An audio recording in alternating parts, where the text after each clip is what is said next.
today, I'm very honored to be invited to be the host or moderator for the first ID4A Unique Almiat podcast. So, my name is Nur Khairunishak and I will be the moderator for today. Assalamualaikum. Okay, so I'm very grateful that today with us here, kita ada the founder and chairman of ID4A Unique Almiat, Professor Dato Haji Ahmad Zahir bin Haji Mokhtar. Assalamualaikum. Waalaikumsalam. Terima kasih for inviting me for your podcast. Okay, so maybe before we start, maybe you can introduce us a little bit about yourself. I'm the professor at the university. I've been with the university for the last 20 years. Prior with entering the university, I was with the industry, the airline, for the last 30 years. 30 years plus 20 years, professor. So 50 years, 50 years of working. Wow. I did my master's at University Technology Malaysia. And I'm also the person who are certified by the Civil Aviation Authority of Malaysia with a license, aircraft license. I have a license on 737, Airbus, DC-10, 747, and this is my 50th year working in aviation and air transportation. 50 years is a long way. I think I'm not even half of your journey. Okay, that's amazing. So maybe before we start to our topic, I would like to ask more about ID4A Unique Almiat. How is it actually being established? What is the background of it? It is the only university in the country that specializes in air transportation, aviation industry, aircraft engineering, and so on and so forth. Is it the first in the country? The only one. The only one. The okay. only one. University that has got this breadth of programs related to aviation and air transportation. And being a university, it is the responsibility of the institute to generate new ideas for the country. So ID4A is our way of working with the industry to spark new ideas, so that we can catch on the new ideas. We can do papers, we can organize seminar, we can organize forum, so that the new ideas will be taken up by the government and by the industry. One example that we have done is the use of a seaplane in the country. So we started that discussion on seaplane, and to my surprise, we find that there are a lot of opportunity in seaplane for the country. So that's in Malaysia. Are we operating any seaplanes in Malaysia? One aircraft has already been bought by a company, and they are going to operate it soon. So these are the example of what we are embarking on the ID4A. Oh, understood. It's a platform to connect the students and also to the industry. The platform for the industry, for the student, for the university, for researchers, for lecturers. Oh, amazing. So you've talking about what you have done. So what are I just want to know about the achievement of ID4A. Maybe what are the things that maybe have been achieved through the platform? Recently, we have done our 12th forum. Amazing. 12 already. We started a year ago. And we also organized an expo last November. And here in Myanmar? Yes. And the participation from the public and also for the industry is very encouraging. So maybe that's a little bit about ID4A. So maybe we can start our topic on the podcast today. So today, the topic for this podcast would be air transportation, because we believe, I think before we discuss to talk about this podcast, the most important thing in aviation, I think it's the air transportation. Right, okay. So maybe before we go any further, the most simple question lah. So maybe what is air transportation? Maybe you can explain it in a simple form for everyone to understand. Air transportation, just like other form of transportation, you have land transportation, sea transportation, you have rail transportation, then you have air transportation. Mhm. Air transportation is about movement of people and goods Mhm. from their point of origin to the point of destination, which is economical. It has got to be economical.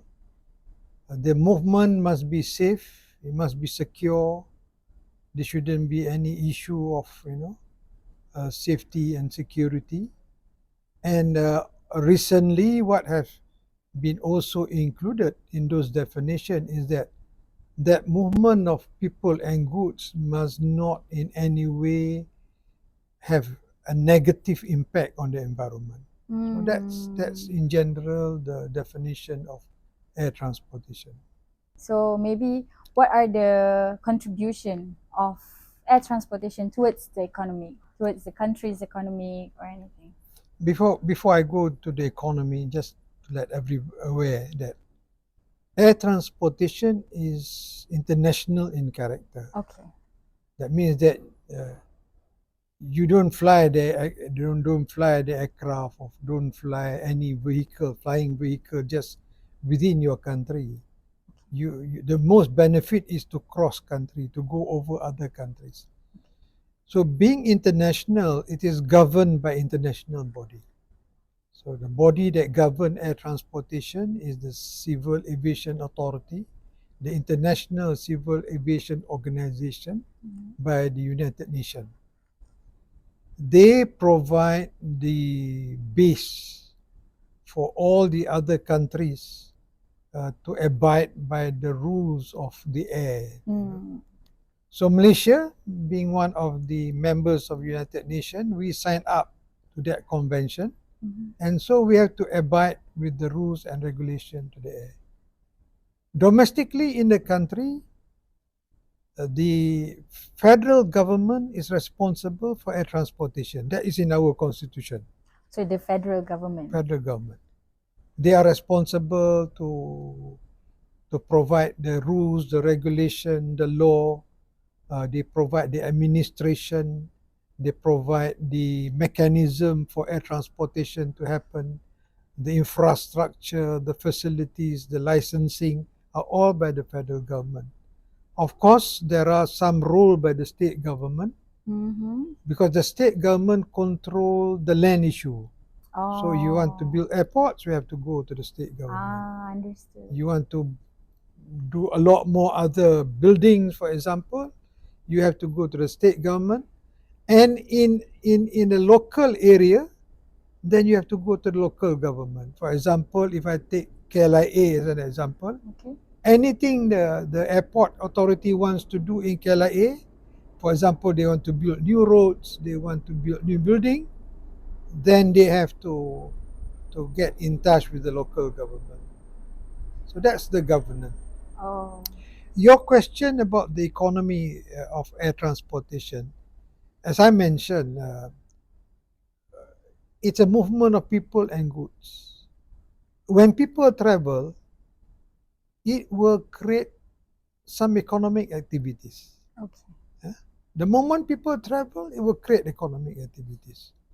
And this is the basic of transportation. There are two things that the transportation contribute to the economy. One is that the transportation provide mobility. That people are mobile. They want to do whatever they want to do, their business. They want to visit friends. They want to work. They want to search for better opportunity. It's through mobility of air. Another aspect of air transportation is that the place itself is accessible.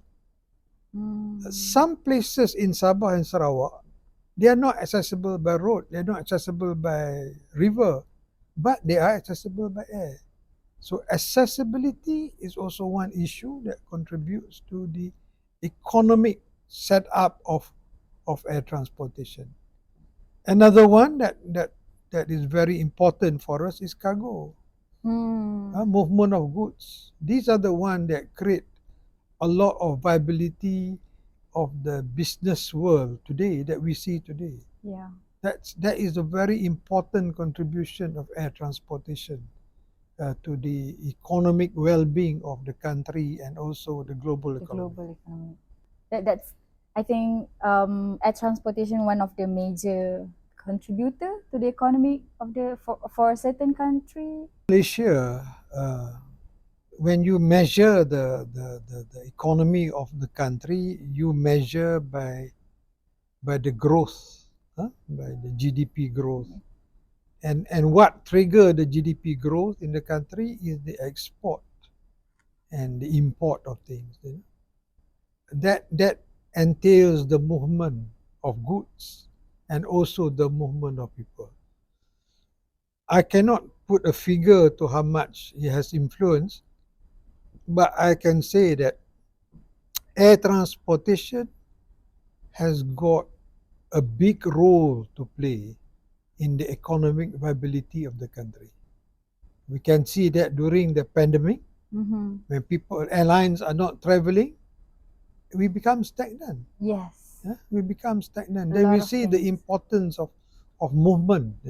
Of movement. When you stop moving, then a lot of activities stop. A lot of areas that we take for granted before, then we realize that this is the importance of air transportation or importance of transportation for that matter. We have talked about the economic contribution, impact, and everything. How about the social significance? The government has to be responsible for its population, for its people, irrespective of who they are.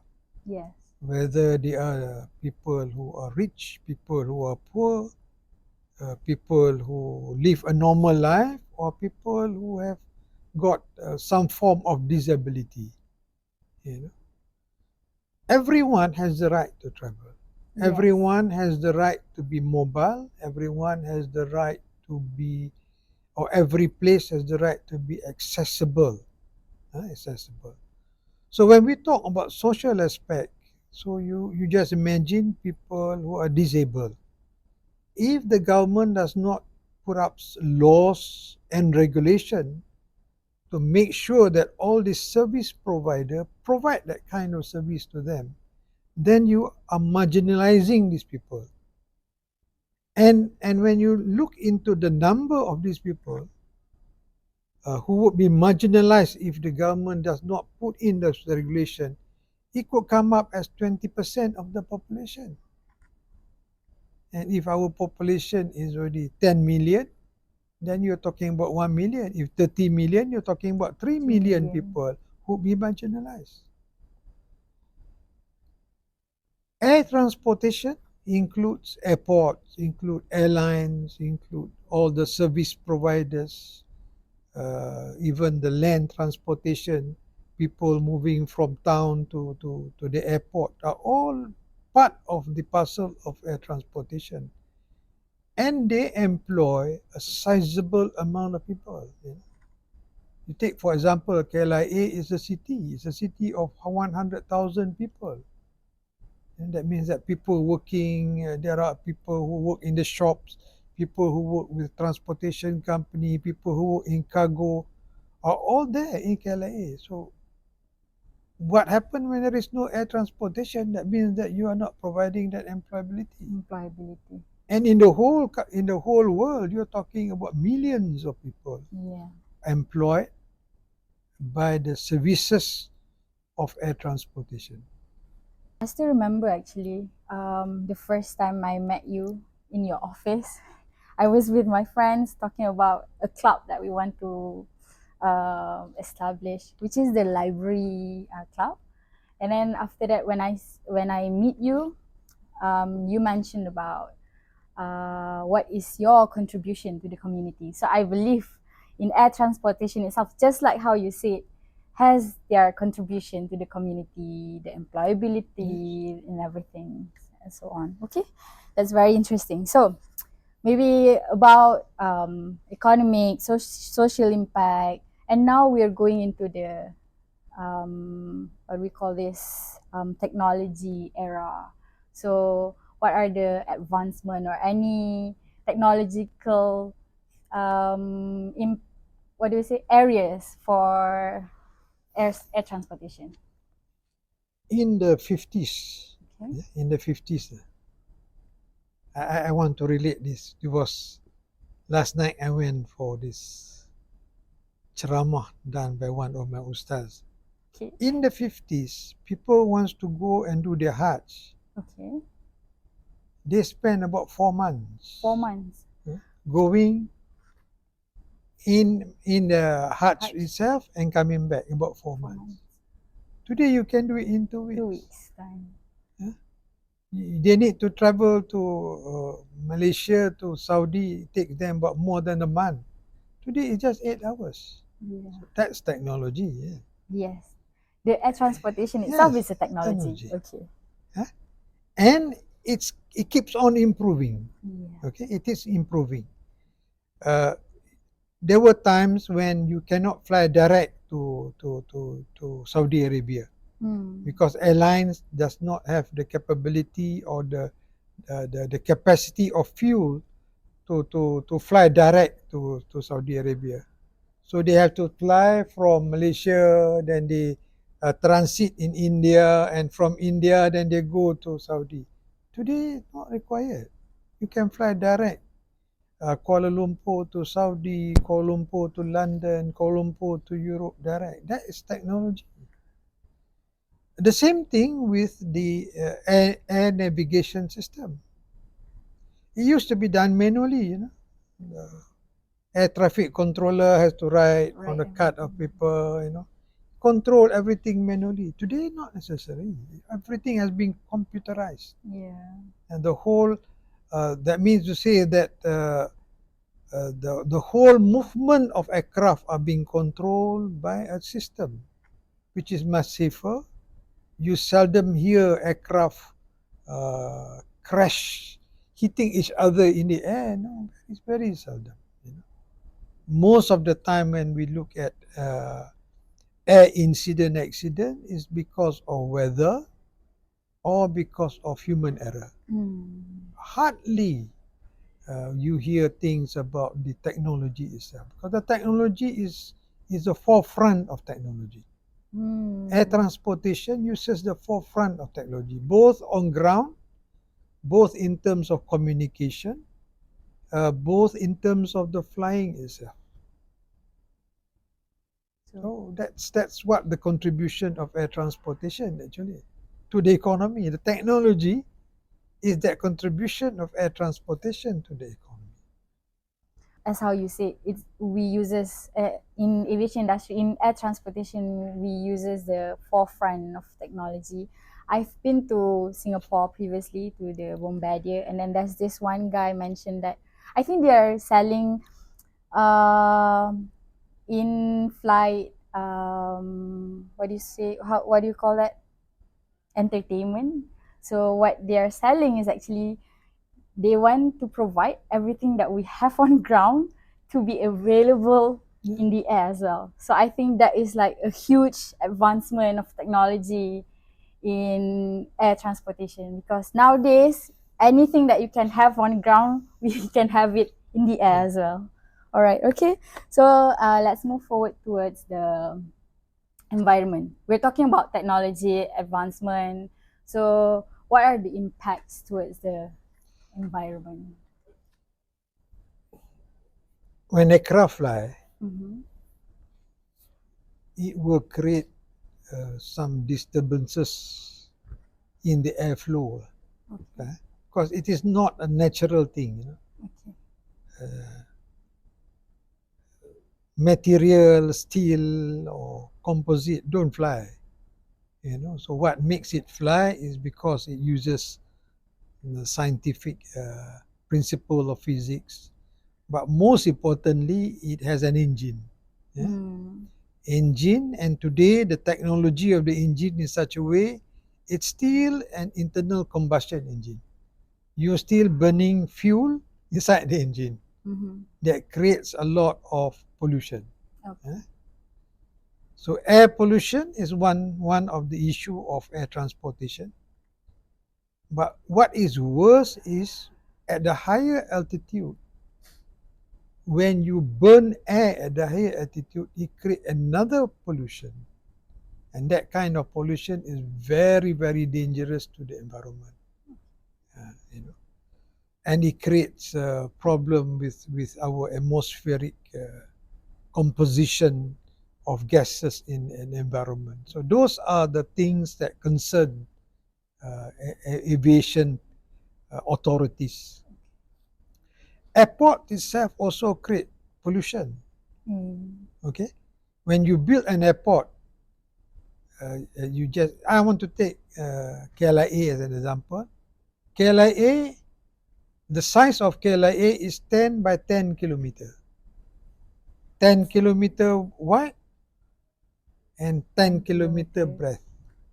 Okay, and it used to be a plantation. A thousand of trees in KLIA. So what do? We cut down all the trees.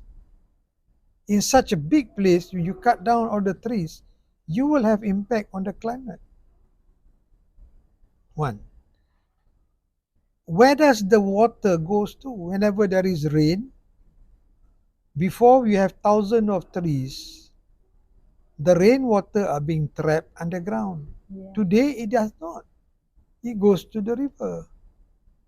When it goes to the river cannot cope with it. That's why you have a lot of floods around KLIA. Whenever there is rain, there are floods around the kampung, around KLIA. Why? Because of this. Because the river cannot cope with it. And then, in order for airports to be green, because they have to be green because of some requirement, they have to use a lot of fertilizers. And these fertilizers are chemical. And not all the fertilizers are being utilized. Some of the fertilizers, maybe 20-30% of it will be just waste. And whenever there is rain, the rainwater will bring it together in the river, it will go underground. It will also pollute our water table. It will also pollute our rivers with chemical. If it is carbon, you can see the color of the water, discoloration of the water, but not chemical. You don't see that. You cannot filter chemical. And where do you get your drinking water? From the river. The river. So those has got impact on our health. So this is why the authority comes in. They have some rules and regulation whenever you want to build airports, you know, because they are very concerned with the impact on the environment. Another aspect of the environment is how we the passenger itself when they fly. How many tons of food are wasted? Okay. In a year, studies have shown that even in Malaysia alone, you're talking about 50-60 tons of food, you know. They are just being thrown away. People don't consume. Those are environmental issues. You carry a lot of plastics. You carry a lot of papers. You carry a lot of other chemical when you fly. Those are issues of environment. Okay, a lot more. If you study a lot more, the fauna, the flora, the noise itself. What are the impact of animals staying around the airport? There is an impact. Fish, for example, because of the noise of the flight and the vibration it creates, it makes the fish will not lay eggs. So you will not have new fish.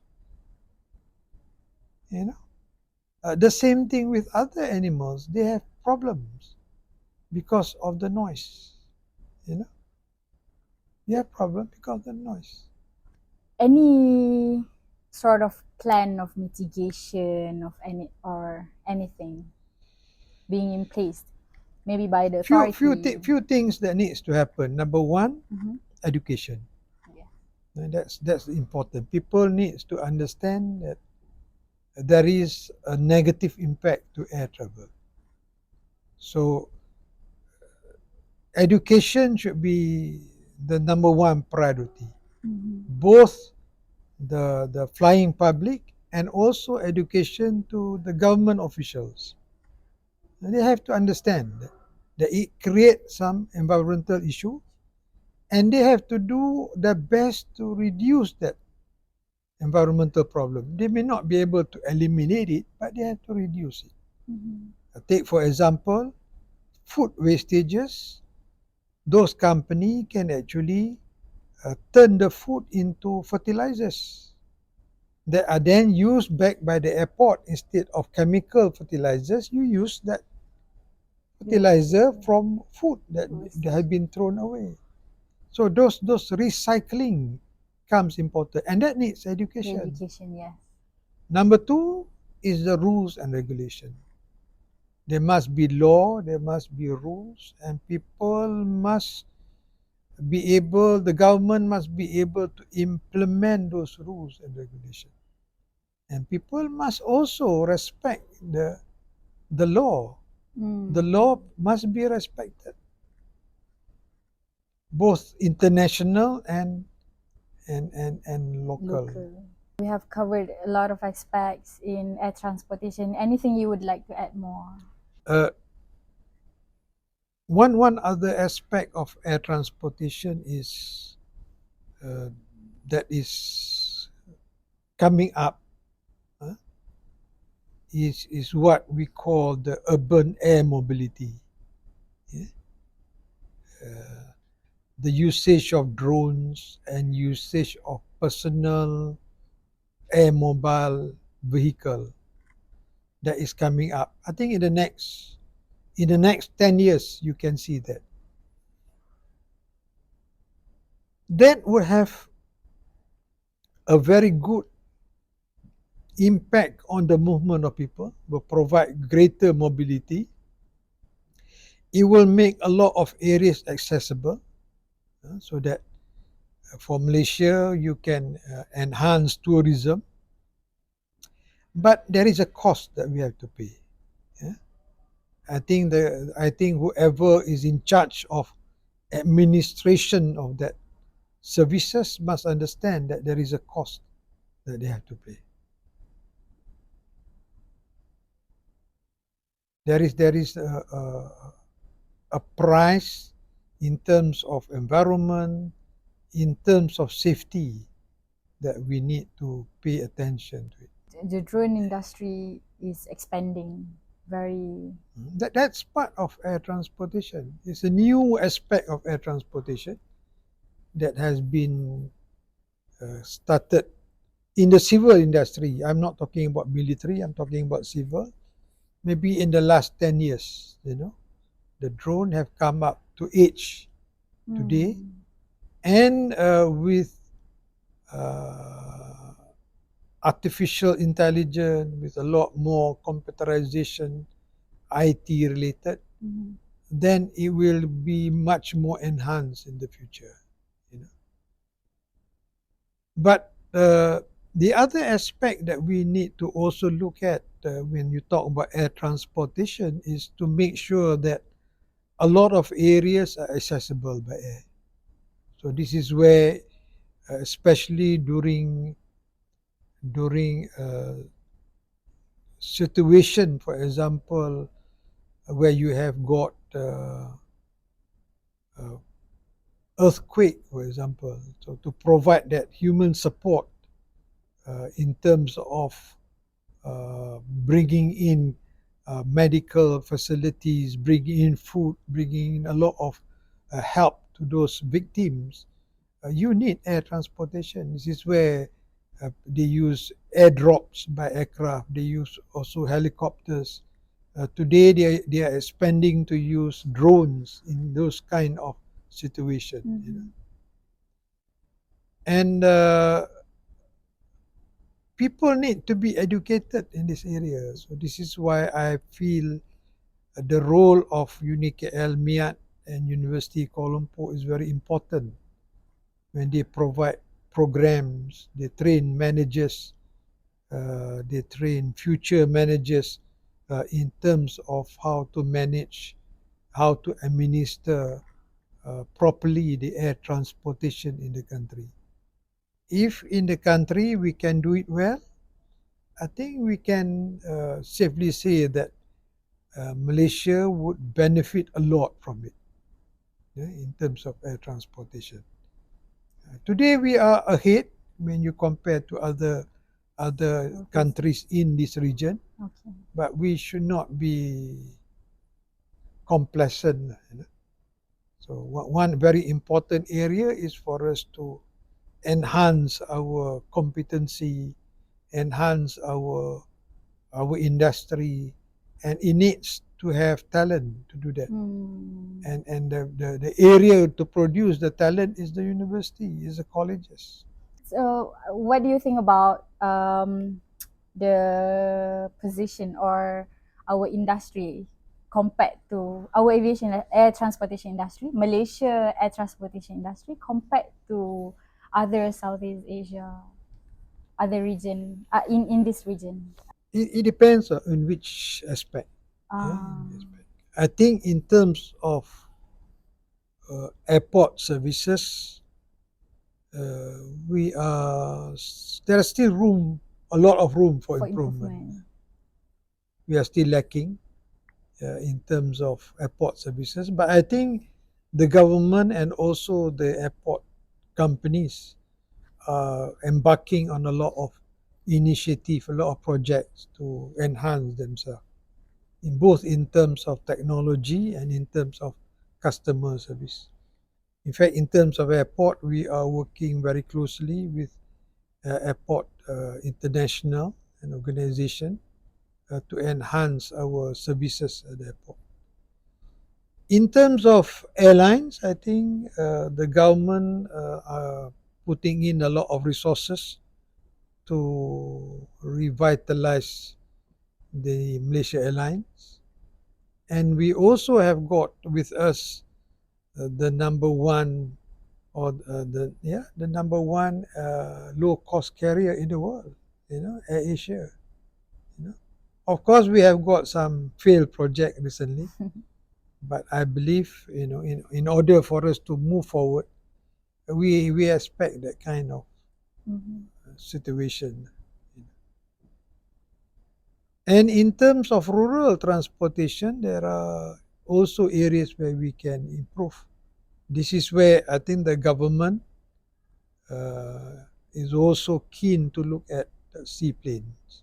Because seaplanes will provide better accessibility to areas along the coastal towns. In many Malaysia, Sabah, Sarawak, Peninsular Malaysia, a lot of our cities and towns are in the coastal areas, not so much of inland. So there are a lot of opportunities for seaplanes. Maybe we can talk about seaplanes in the next topic.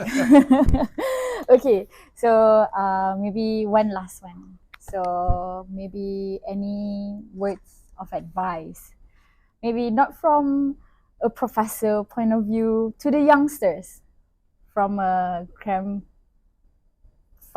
point of view, to the youngsters out there who's interested in this industry. Transportation, or air transportation for that matter, offers a lot of opportunity. It is a very wide area. It covers a lot of organization, a lot of companies, and it also provide a lot of employment to a huge sector of the population.